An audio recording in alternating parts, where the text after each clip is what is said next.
नमस्कार, मैं हूं मोनिका जायसवाल और आप देख रहे हैं इंडिया न्यूज। पूर्व मुख्यमंत्री त्रिवेंद्र सिंह रावत पहुंचे हल्द्वानी। कुंभ टेस्टिंग घोटाले में फर्जीवाड़े से इनकार किया। एसआईटी जांच के बाद सभी चीजें आएंगी सामने। तीरथ सिंह के नाम पर भी लड़ा जाएगा 2022 का चुनाव। ये बड़ी और अहम जानकारी आपको बता रहे हैं, जहां पर तीरथ सिंह के नाम पर ही लड़ा जाएगा 2022 का चुनाव।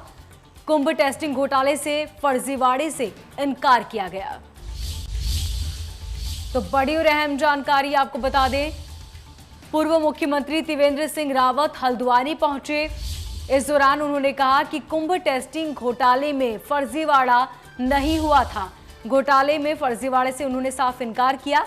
एसआईटी जांच के बाद सभी चीजें साफ हो जाएगी, ये कहना है पूर्व सीएम त्रिवेंद्र सिंह रावत का। तो उन्होंने कहा कि कुंभ टेस्टिंग घोटाले में नहीं हुआ था फर्जीवाड़ा। इसी के साथ उन्होंने कहा कि जांच होगी तो सभी चीजें साफ हो जाएगी। बड़ी और अहम जानकारी, कुंभ टेस्टिंग घोटाले में फर्जीवाड़े से इनकार। एसआईटी जांच के बाद सभी चीजें होंगी साफ, ये कहना है पूर्व सीएम त्रिवेंद्र सिंह रावत का। साथ ही उन्होंने कहा कि तीरथ सिंह के नाम पर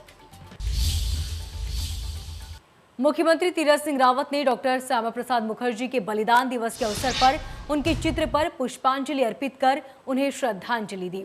मुख्यमंत्री ने शहीद मेजर विवेक गुप्ता प्राथमिक विद्यालय कांवली देहरादून में डॉक्टर श्यामा प्रसाद मुखर्जी के बलिदान दिवस के अवसर पर आयोजित कार्यक्रम में प्रतिभाग किया। मुख्यमंत्री ने कहा कि डॉक्टर श्यामा प्रसाद मुखर्जी शिक्षाविद, चिंतक और जनसंघ के संस्थापक थे। वे मानवता के उपासक और सिद्धांतवादी थे। डॉक्टर मुखर्जी देश के प्रथम उद्योग मंत्री थे। राष्ट्रीय हितों की प्रतिबद्धता को अपनी सर्वोच्च प्राथमिकता मानने के कारण उन्होंने मंत्रिमंडल से त्यागपत्र दे दिया। मुख्यमंत्री ने कहा कि डॉक्टर मुखर्जी जम्मू कश्मीर को भारत का पूर्ण और अभिन्न अंग मानते थे। जम्मू कश्मीर का अलग झंडा और अलग संविधान था। धारा 370 को समाप्त करने की उन्होंने वकालत भी की थी। प्रधानमंत्री नरेंद्र मोदी ने जम्मू कश्मीर से धारा 370 और 35A समाप्त कर उनके सपने को साकार किया। आज जम्मू कश्मीर विकास की मुख्य धारा से जुड़ा हुआ है।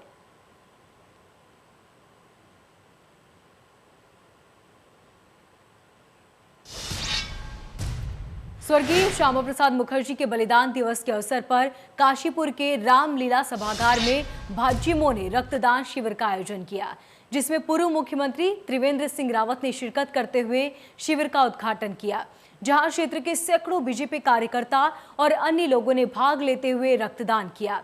इससे पूर्व बीजेपी के स्थानीय नेता और कार्यकर्ताओं ने अपने नेता और पूर्व मुख्यमंत्री त्रिवेंद्र सिंह रावत का भव्य स्वागत भी किया। वहीं उपस्थित कार्यकर्ताओं को संबोधित करते हुए त्रिवेंद्र सिंह रावत ने आने वाले विधानसभा चुनाव के लिए कमर कसने की हिदायत दी।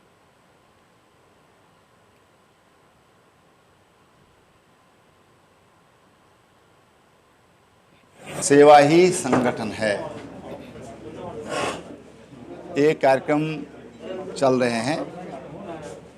हम सब जानते हैं कि जिस तरह से कोविड महामारी पूरे विश्व में एक बहुत बड़ी समस्या बनकर खड़ी हुई है, ऐसे में भारतीय जनता पार्टी ने एक जिम्मेदार राजनीतिक पार्टी के नाते संगठन और राजनीतिक कार्यक्रमों के अलावा फोकस किया है सेवा ही संगठन, और उसके तहत पूरे देश में जो ज़रूरतमंद लोग हैं उनको कैसे उनकी ज़रूरतों को पूरा किया जाए सामाजिक स्तर पर, उस पर कार्यक्रम चल रहे हैं। भाजपा प्रदेश अध्यक्ष मदन कौशिक पर लगे भ्रष्टाचार के आरोपों पर भाजपा प्रदेश अध्यक्ष ने सफाई देते हुए कहा कि इस तरह की एक PIL 2014 में भी लगाई गई थी, जिसका कोर्ट द्वारा निस्तारण कर दिया गया था। भाजपा प्रदेश अध्यक्ष मदन कौशिक ने कहा कि इस तरह का कोई भ्रष्टाचार उनके द्वारा नहीं किया गया है, बल्कि उन्होंने इन पुस्तकालयों को बनाने के लिए जो बजट दिया था वो सभी बनकर तैयार हो गए और अब नगर निगम के अधीन है। भाजपा प्रदेश अध्यक्ष ने कहा कि इस बार भी वही PIL दोबारा डाली गई है, जिसमें कोई भी सच्चाई नहीं है।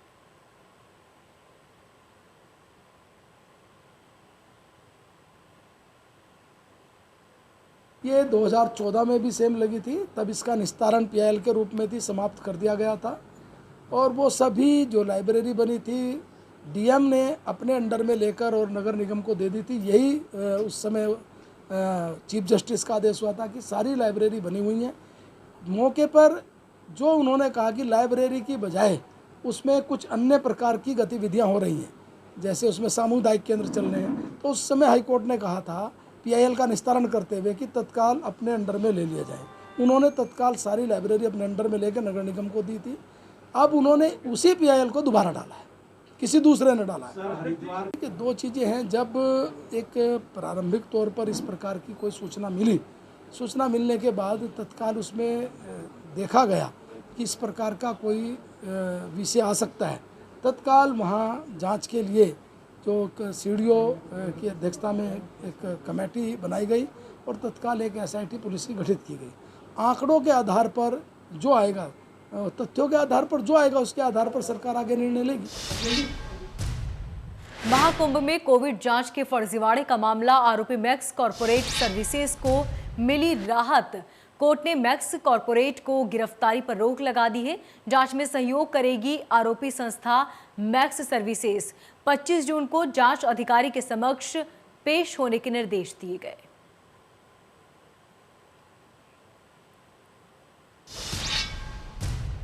हरिद्वार कुंभ में हुए RT-PCR घोटाले को लेकर उपनेता प्रतिपक्ष करण माहरा सरकार पर हमला बोला है। करण माहरा ने कहा कि मुख्यमंत्री, मंत्री और अधिकारियों के खिलाफ कार्रवाई होनी चाहिए, क्योंकि सबसे बड़ा सवाल तो ये है कि जिस कंपनी को ठेका दिया गया उसने ICMR की गाइडलाइंस का पालन नहीं किया और वो कंपनी बीजेपी के नेताओं की पहुंच वाली थी। सवाल यह है कि जो कंपनी गाइडलाइंस का पालन ही नहीं कर रही, उसको इतने बड़े आयोजन का काम आखिरकार क्यों और किस शह पर दिया गया। करण माहरा ने कहा कि कुंभ में हुए घोटाले को लेकर 25 जून को कांग्रेस हरिद्वार में सत्याग्रह भी करेगी। ICMR की जो गाइडलाइन, अगर आप उसको ढंग से पढ़ें, कंपनी को पूरे करने चाहिए, उसको पूरे करने चाहिए किसी लैब को, वो नॉर्म्स ये कंपनी नहीं करे। और कंपनी जब ये कोरोना चला और इसमें जो टेस्ट करे जाते हैं कोरोना पॉजिटिव है या नहीं है, उसके लिए IMCR की गाइडलाइन है, उन्हीं को दिया जा सकता है। जो सबसे बड़े जांच का विषय है कि ये आखिर उनको ठेका दिया कैसे गया। 6 लाख लोगों की जांच हुई या 4 लाख लोगों की जांच हुई, ये जांच का विषय नहीं है। जांच का विषय यह है कि जो कंपनी नॉर्म्स को पूरा नहीं करती उसको क्यों दिया गया, क्या इस प्रशासन के खिलाफ भी कार्रवाई होनी चाहिए। और जांच में पैसा बहुत सेकेंडरी चीज़ है। कांग्रेस क्या करने वाली है? कांग्रेस अभी जल्दी, हम लोग लगातार प्रेस कर रहे हैं और 25 तारीख को सत्याग्रह भी करेंगे गंगा जी के तट पे। नैनीताल हाईकोर्ट ने सरकार को फिर से फटकार लगाई। चारधाम यात्रा को लेकर फटकार लगाई गई। 28 जून को रिवाइज्ड जवाब दाखिल करने के निर्देश दिए गए। चारधाम यात्रा SOP पर सरकार को निर्देश दिए गए हैं। कुंभ में हर की पैड़ी पर जुटी भीड़ पर भी सवाल उठाए गए हैं। चारधाम यात्रा पर सरकार के दावों पर सवाल उठाए गए।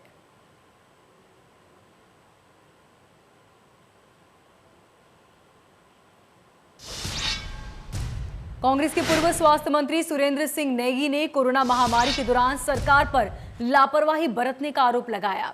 साथ ही कहा कि कोरोना महामारी में संक्रमण से ज्यादा मृत्यु दर बढ़ी है। इसके लिए प्रदेश सरकार जिम्मेदार है।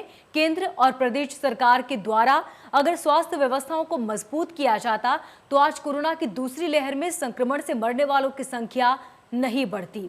वहीं अब वैज्ञानिकों ने दावा किया है कि कोरोना की तीसरी लहर भी आएगी, जो बहुत ही भयानक होगी, लेकिन इसके बावजूद भी प्रदेश सरकार सो रही है। महामारी आपदा का रूप होती है। आपदा का मतलब अगर कोई नदी में गया है, नदी आ गई तो आपदा में बह गया तो उसको मुआवजा दिए जाने की व्यवस्था है।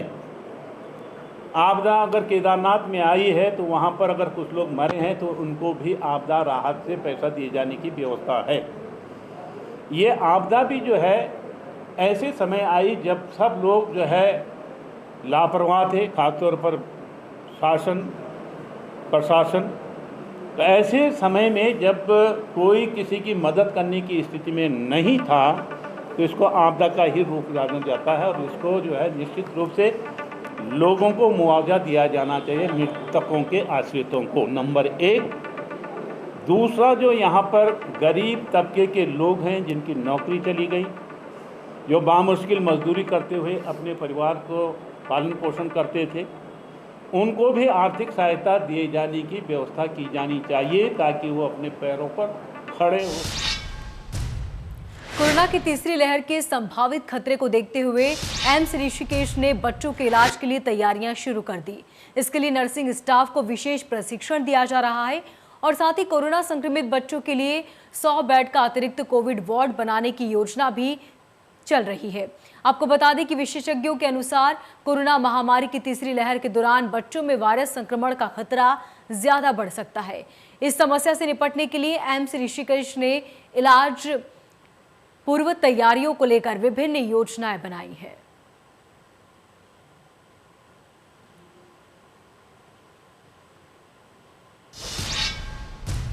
तो वहीं हल्द्वानी में साइबर ठगी को लेकर पुलिस की बड़ी कार्रवाई देखने को मिली। एसएसपी ने साइबर ठगी के 2 मामलों का खुलासा किया है। यूपी और राजस्थान के 4 शातिर साइबर ठग गिरफ्त में आए हैं। सभी आरोपियों के खाते की जांच करेगी पुलिस। लोगों से ऑनलाइन ठगी किया करते थे आरोपी। फेसबुक में आर्मी का प्रोफाइल लगाकर ये ठगी की वारदात को अंजाम देते थे। आरोपियों से 6 मोबाइल, 4 सिम कार्ड और 4 एटीएम बरामद किए गए हैं।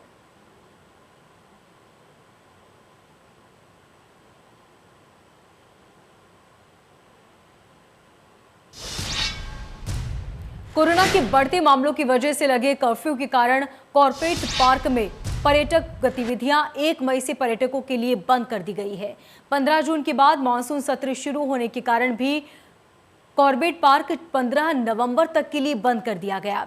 वहीं पार्क के कुछ गेट साल भर खुले रहते हैं, जो ज्यादातर बरसात आने पर ही पर्यटकों के लिए बंद किए जाते हैं, जिसमें ठेला गेट और झिरना गेट आदि शामिल है। लेकिन कोविड कर्फ्यू की वजह से ये गेट भी अभी अग्रिम आदेशों तक बंद है।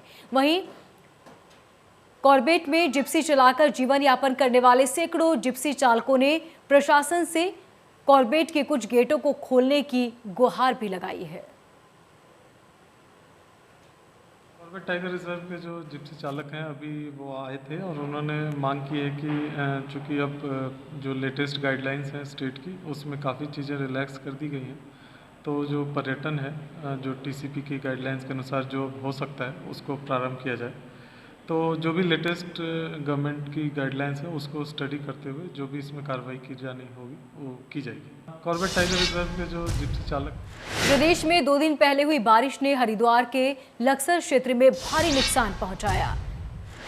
बालावाली क्षेत्र में गंगा के विकराल रूप ने बाढ़ का से तटबंधन तोड़ दिया, जिसकी वजह से हजारों बीघा कृषि भूमि जलमग्न और सिल्ट में आ जाने से फसलें बर्बाद हो गई। कानपुर विधायक कुंवर प्रणय चैंपियन ने क्षतिग्रस्त तटबंध का निरीक्षण किया, जिसके बाद डीएम सी रविशंकर भी क्षतिग्रस्त तटबंध का निरीक्षण करने जाएंगे और लोगों की मौके पर समस्याएं सुनेंगे। विधानसभा क्षेत्र मेरे परिवार की तरह से है। कुछ भी यहाँ पर होता है तो हम अपने परिवार की तरह से उसको लेते हैं। 18 साल पहले मैं जानता हूँ मैंने कैसे बांध बनवाया है।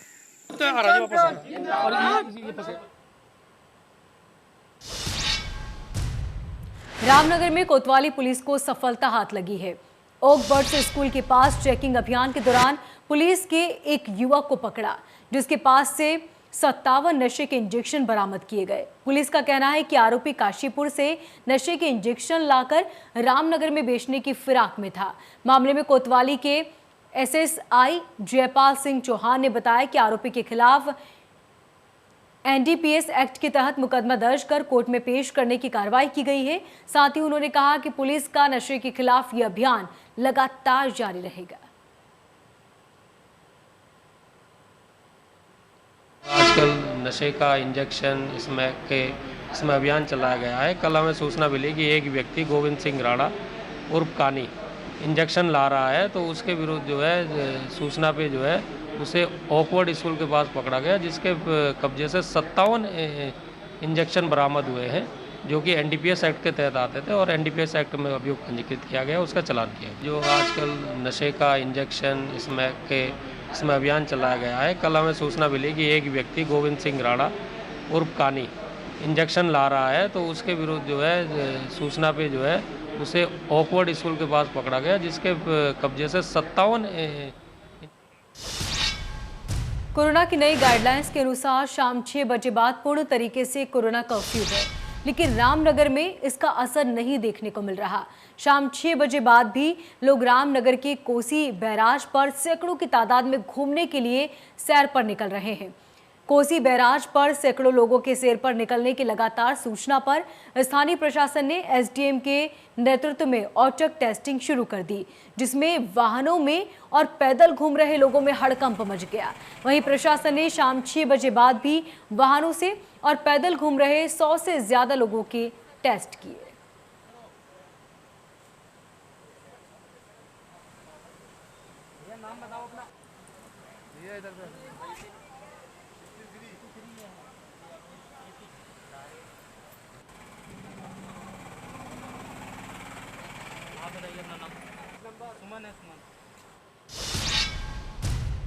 बाघों के लिए मशहूर उत्तराखंड के कॉर्बेट टाइगर रिजर्व में पहली बार सफेद मोर देखा गया। सफेद मोर दिखने के बाद सीटीआर प्रशासन खासा उत्साहित है। सीटीआर अधिकारी के अनुसार कॉर्बेट टाइगर रिजर्व की झिरना रेंज की वन टीम ने गश्त के दौरान जंगलों में मोरों का झुंड देखा। इस बीच टीम ने एक सफेद मोर को झुंड में देखा तो दंग रह गए। टीम ने तुरंत इसकी सूचना उच्च अधिकारियों को दी। इस बुलेटिन में फिलहाल इतना ही। लगातार खबरों को जानने के लिए देखते रहिए इंडिया न्यूज़।